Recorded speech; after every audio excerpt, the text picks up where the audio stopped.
Praise the Lord. I greet you very good morning in the precious name of our Lord and Savior Jesus Christ. మన ప్రభువును రక్షకుడైన యేసుక్రీస్తు నామములో మీ అందరికీ శుభాలు తెలియజేస్తున్నాను. ఎలా ఉన్నారు? మీరంతా బాగున్నారా?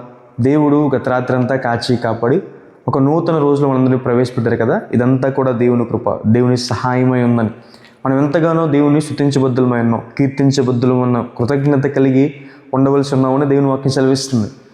యేసు నామము అన్ని నామముల కన్నా పై నామం అని.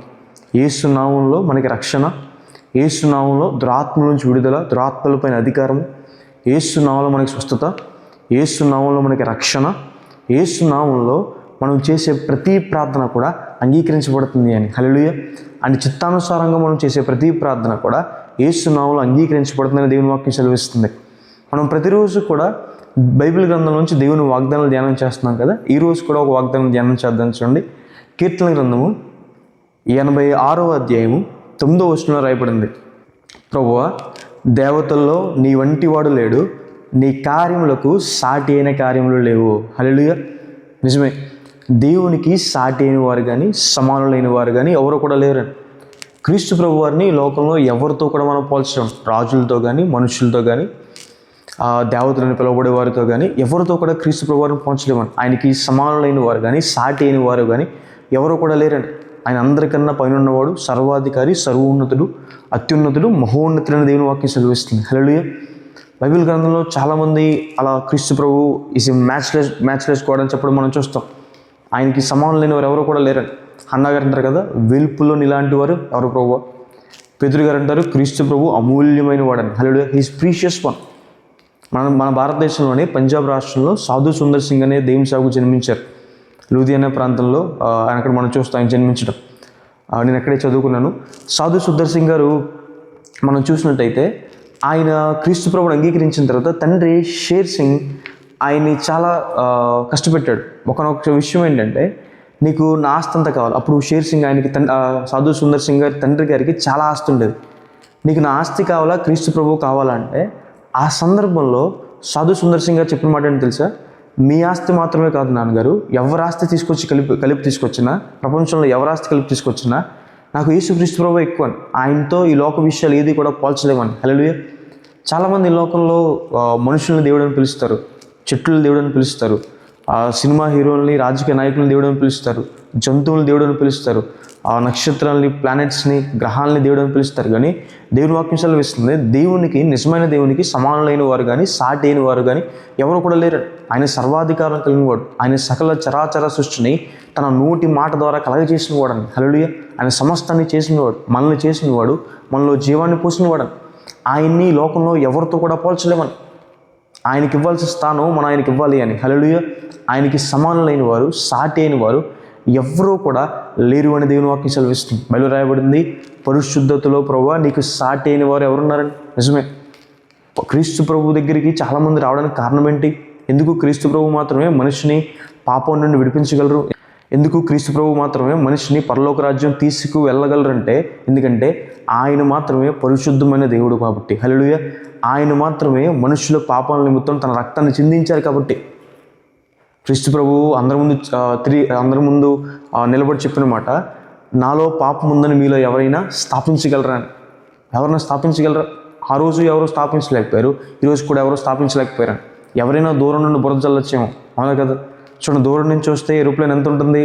చిన్నగా ఉంటుంది, 2 ఫింగర్స్లో కనబడే ఎంత ఉంటుంది, ఆ పట్టీస్ ఎంత ఉంటుంది. అదే ఏరోప్లేన్ని ఒక ఎయిర్పోర్ట్కి వెళ్ళి చూసాం ఎంత ఉంటుంది? ఒక 240 మెంబర్స్ని పట్టే కెపాసిటీ, మళ్ళీ బ్యాగేజ్, మళ్ళీ ఫ్లైట్ క్రూ, క్యాబిన్స్ అన్నీ కూడా చాలా పెద్దగా ఉంటుంది, అవునా కదా? చాలామంది దేవుని దూరం నుంచి చూసి అభివృద్ధి చల్లేవాళ్ళు, తెలియక మాట్లాడేవారు. అయితే క్రీస్తు ప్రభు వారికి సమానులైన వారు కానీ సాటి అయిన వారు కానీ ఎవరు కూడా లేరని. పరిశుద్ధతలో ఆయనకి సాటి అయిన వారు ఎవరు కూడా లేరని. ఆయనలో కపటం కానీ, మోసం కానీ, అపవిత్రత కానీ, అక్రమం కానీ, అబద్ధాలు కానీ అలాంటివి ఏమీ కూడా లేవని. ప్రాణం పోయినా కూడా అబద్ధం ఆడదని చెప్తుంది బైబిల్. ప్రాణం పోయే పరిస్థితుల్లో కూడా మోసం చేయొద్దు, అక్రమంగా జీవించొద్దని చెప్తుంది దేవుని గ్రంథం. ఎందుకు బైబిల్లో అబద్ధం ఆడొద్దు, మోసం చేయొద్దు, అన్యాయం చేయొద్దు, అక్రమంగా జీవించొద్దని మాటలు రాయబడ్డాయి? ఎందుకు రాయబడ్డాయంటే ఆయన పరిశుద్ధుడు కాబట్టి. పరిశుద్ధమైన దేవుడు తన ప్రజల్ని పరిశుద్ధతతో నడిపిస్తాడు కాబట్టి. హల్లెలూయా. పరిశుద్ధతలో ఆయనకి సాటి అయిన వారు ఎవరు కూడా లేరని. ప్రార్థన ఆలకించడంలో ఆయనకి సాటి అయిన వారు ఎవరు కూడా లేరని. హల్లెలూయా. ఆయన ప్రజలు ఆయనకి మొరపెట్టినప్పుడు ఆయన మనకి సమీపంగా వచ్చినందుగా ఏ దేవుడు ఏ జన్మకు సమీపంగా వచ్చాడు అని బైబిల్లో రాయబడిన రీతిగా మనం ప్రార్థన చేసిన ప్రతిసారి కూడా దేవుడు మన ప్రార్థన ఆలకిస్తాడు.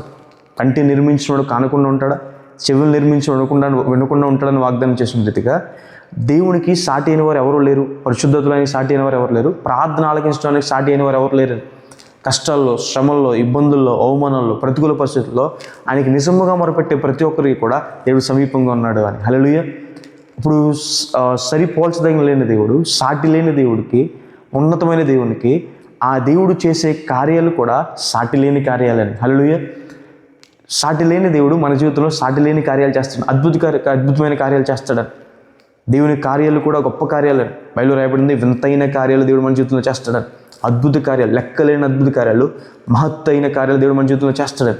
ఆయన మహిమగల దేవుడు కాబట్టి తన మహిమగల కార్యాలు మన జీవితంలో చేస్తాడని దేవుని వాక్యం సెలవిస్తుంది. అద్భుతం అనగా మిరాకిల్ అనగా చాలాసార్లు మనం మాట్లాడుకుంటాం కదా. మనుషులు ఎవరి వల్ల కాదు, దేవుడు మాత్రమే చేసేది. అలాంటి కార్యం మన జీవితంలో చేస్తాడని. అబ్రహాం గారు, సారా గారి జీవితంలో ఒకసారి జ్ఞాపకం చేసుకోండి. అబ్రహాం గారికి 100 సంవత్సరాలు, సారా గారికి 90 సంవత్సరాలు. ఆ సమయంలో అసాధ్యం వాళ్ళకి పిల్లలు పుట్టడం. అయినప్పటికీ కూడా దేవుడు వారికి కుమారుని అనుగ్రహించాడు. యెహోవాకు అసాధ్యమైంది ఏదైనా ఉందా? లాజరు చనిపోయి 4 రోజులు అయిపోయింది సమాధులు పెట్టబడి. అయినా సరే దేవుడు లాజరుని తిరిగి లేపాడు. పుట్టుక నుంచి గుడ్డివారిని దేవుడు చూపునించారు, కుంటివారిని దేవుడు స్వస్థపరిచారు. దేవునికి అసాధ్యమైంది ఏది కూడా లేదని దేవుని వాక్యం సెలవిస్తుంది. ఒక బెంచ్ మీద ఒకరోజు ఒక పార్క్లో ఒక చిన్నపిల్లడు కూర్చుని ఇలా బైబిల్ చదువుతూ, ఒక 7th క్లాస్ 8th క్లాస్ అబ్బాయి కూర్చుని బైబిల్ చదువుతూ ఇలా అంటున్నాడు, దేవునికి స్తోత్రం హల్లెలూయా అని కొంచెం గట్టిగా వచ్చాడు ఎక్సైట్మెంట్లో. ఆ సమయంలో ఒక ఎథీస్ట్ స్టడీగా వెళ్తాడు. ఎథీస్ట్ అంటే దేవుడే ఉన్నాడన్న విషయం నమ్మలేని వ్యక్తి. కొంచెం దేవుడు ఉన్నాడన్న విషయం ఎందుకు నమ్మరంటే, దేవుడు ఉన్నాడని నమ్మితే దేవుని మాటకు లోబడాలి కాబట్టి. ఇప్పుడు ఎథీస్ట్ అన్నాడు, ఏంటి బాబు ఎందుకు అలా వస్తున్నావు అంటే, చూడండి మా దేవుడు ఎంత గొప్పవాడు. దేవుడు ఇశ్రాయేలు ప్రజల్ని ఎర్ర సముద్రం కూడా నడిపించాడండి. ఎర్ర సముద్రం 2 పాయలుగా చీల్చి 6 నెలలు నడిపించాడండి. ఎంత గొప్ప కార్యం దేవుడు చేశాడండి అంటే ఆయన అన్నాడంట, అదేం పెద్ద గొప్ప కార్యం కాదు బాబు. ఆ రోజు ఎర్ర సముద్రం లోతు ఎంత అనుకున్నావు? 3 అడుగులు అన్నాడండి. ఎన్ని అడుగులు అంటే 3 అడుగులు అంటే 3 అడుగులు అంటే దాన్ని ఏమంటారు? కాలువ అంటారు, పిల్ల కాలువ అంటారు, అవునా కదా. ఎర్ర సముద్రం ఆ రోజు వాస్తవానికి లోతు ఎంత అంటే 250 అడుగుల లోతు అంత డెప్త్, 250 feet డెప్త్ ఉన్న అలాంటి డెప్త్ గుండా దేవుడు తన ప్రజలు నడిపించాడు. అలాంటి లోతుగా ఉన్న సముద్రం కూడా దేవుడు నడిపించాడు. ఆ సముద్రం 2 పాయలు చీల్చి 2 గోడల కింద సముద్రం నిలబెట్టి ఇశ్రాయేలు ప్రజలను 6 నెలలపై నడిపించాడు ఆయన. ఇప్పుడు ఎథీస్ట్ అలా మాట్లాడేసరికి 3 అడుగులు లోతాయి, అది పెద్ద వింత ఏముంది, మీ దేవుడు చేసిన గొప్ప కార్యం ఏంటి అన్నట్టుగా మాట్లాడితే అబ్బాయి కొంచెం తలదించేసుకున్నాడు. ఎథీస్ట్ అనుకున్నాడు, అమ్మయ్య ఒకరిని దేవుడిని తప్పించేశాను అని చెప్పి వెళ్ళిపోతుంటే ఈ అబ్బాయి దాని కింద ప్యాసేజ్ చదువుతూ, దాని కింద వచనాలు చదువుతూ మళ్ళీ దేవునికి స్తోత్రం హల్లెలూయా అన్నాడండి. ఇప్పుడే కదా చెప్పాను వీడికి బుద్ధి రాలేదా అని వెళ్ళి కనుకొచ్చి, బాబు ఏంటి మళ్ళీ అడుగుతున్నావు అంటే, మీరు నిజం చెప్తున్నారండి 3 అడుగులు అని అంటే, అవును బాబు 3 అడుగులే. అయితే మా దేవుడు ఇంకా గొప్పడు అన్నాడు. అదేంటి బాబు ఇంకా గొప్పడు ఏంటి అంటే, ఒకవేళ ఆ రోజు ఎర్ర సముద్రం లోతు 3 అడుగులు అయితే వెనకలు వచ్చిన ఫరో సైన్యాన్ని, ఫరో రథాలని అదే 3 అడుగుల లోతులో ముంచేశాడు కదండి మా దేవుడు అన్నాడంట. హల్లెలూయా. దేవుడు గొప్పవాడు. ఆయన ఎద్దుకు వచ్చిన మన జీవితంలో గొప్ప కార్యాలు చేస్తాడు అని. హల్లెలూయా. అడుగు వాటి కంటేను ఊహించిన వాటి కంటేను అత్యధికంగా చేయగల శక్తి సామర్థ్యం కలిగిన వాడని. కొన్నిసార్లు కొన్ని వాటిని మనం అడుగుతాం, మన ఊహల్లో ఇంకా ఎన్నో ఉంటాయి. అయితే మన ఊహకు మించి అద్భుత కార్యాలు మన జీవితంలో చేస్తాడని. నువ్వు యెహోవాను నమ్ముకును, ఆయన కార్యం నెరవేరుస్తాడని సెలవిచ్చినట్టుగా దేవుని మీద విశ్వాసం ఉంచండి, నమ్మకం ఉంచండి. మీరు ఏ కార్యం మీద నెరవేర్చాలనుకుంటున్నారు, మీ పిల్లల చదువులు కావచ్చు, ఉద్యోగాలు కావచ్చు, ఒక వివాహ విషయంలో కావచ్చు, మీ జీవితంలో ఏ కార్యం, గర్భఫలం కోసం కావచ్చు, ఏ కార్యం కోసం అయితే మీరు దేవుని వెతుకుతున్నారో, ఏ కార్యం కోసం అయితే మీరు దేవుని సన్నిధిలో గోచాడుతున్నారో, దేవుని మీద విశ్వాసం ఉంచుకోండి, దేవుని మీద నమ్మకం ఉంచుకోండి, మీ జీవితాన్ని దేవునికి సమర్పించుకోండి. దేవుడు అద్భుత కార్యాలు చేసే దేవుడు, సాటి లేని కార్యాలు చేసే దేవుడు మీ జీవితంలో కూడా ఆ కార్యం చేస్తాడు అని. హల్లెలూయా.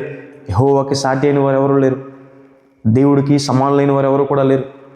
అలాంటి దేవుడు మన జీవితంలో సాటి లేని కార్యాలు చేస్తారు అని. హల్లెలూయా. ప్రార్థన చేసుకుందాం. చూడండి. సర్వశక్తిమంతుడా, జీవం గల దేవేశ్య, మీకు వేలాతి వందనాలు వేసా, మీకు స్తుతి స్తోత్రం. మహోన్నతుడు దేవ, మహిమగల దేవుడు ప్రభా, ఈరోజు ప్రభా ఇంత మంచి సమయాన్ని మాకు అనుగ్రహించినందుకు దేవ, మాతో మాట్లాడినందుకు దేవ, మీకు వేలాతి వందనాలే. ఈరోజు ఈ వాగ్దానం వీక్షిస్తున్న వారి జీవితంలో ప్రభా మేలు చేయండి, సహాయం చేయండి. సాటి లేని కార్యాలు చేసే దేవుడు ప్రభు, మీకు సమానులైన వారు కానీ ప్రభా, సాటి అయిన వారు కానీ ప్రభా ఎవరు లేరేసే ప్రభా. పరిశుద్ధతలో కానీ, ప్రార్థన ఆలకించడంలో కానీ ప్రభా, మాకు కష్టాల్లో శ్రమలో సహాయం చేయడంలో కానీ ప్రభా మీకు సాటి అయిన వారు ఎవరు లేరు ప్రభా. యేసయ్యా ప్రభా, ఎవరైతే ఈరోజు మిమ్మల్ని ఆశ్రయిస్తున్నారో ప్రభా, వారి జీవితంలో అద్భుత కార్యాలు చేయమని దేవా బ్రతిమాలుకుంటున్నాం. యేసు అనారోగ్యంతో బాధపడుతున్నారని ముట్టండి, స్వస్థపరచండి. పాప బంధకాల్లో ఉన్న వారిని విడిపించండి ప్రభా. జ్ఞానం కొదువైన వారికి జ్ఞానాన్ని దయచండి. అప్పుల బాధలో ఉన్న వారు లేవనెత్తండి. కృంగుదల్లో ఉన్న వారికి సమాధానం, శాంతి, నెమ్మది దయచండి. ప్రతి విషయంలో మీ సహాయాన్ని, మీ సహకారాన్ని ప్రభు దయచేయండి. మేలుతో తృప్తిపరచండి. ఏ కార్యం నెరవేర్చబడి మీ దగ్గరికి వస్తున్నారు, కర్మఫలం కావచ్చు, ఇల్లు కట్టుకోవడం విషయంలో కావచ్చు, ఉద్యోగ విషయంలో కావచ్చు, వివాహ విషయంలో కావచ్చు ప్రభు, ప్రతి కార్యం నెరవేర్చాలి. కృప చూపించండి దేవ ప్రభా. మీరు గొప్ప కార్యాలు చేయండి. మీ మహిమ విషయం చెప్పిన ప్రతి ఒక్క అవసరం తీర్చమని, ఈ వాగ్దానం వీక్షిస్తున్న వారి జీవితంలో గొప్ప మేలు చేయమని, ఈ రోజు అంతట్లో మీ సహాయాన్ని, సహకారం వారికి అందించమని, మీ తోడుని వారికి అందించమని, మీ సన్నిధికి అందిని ప్రకాశింపచేయమని దేవా యేసు నామమున అడిగి వేడుకుంటున్నాను తండ్రి. Amen. God bless you. God bless India.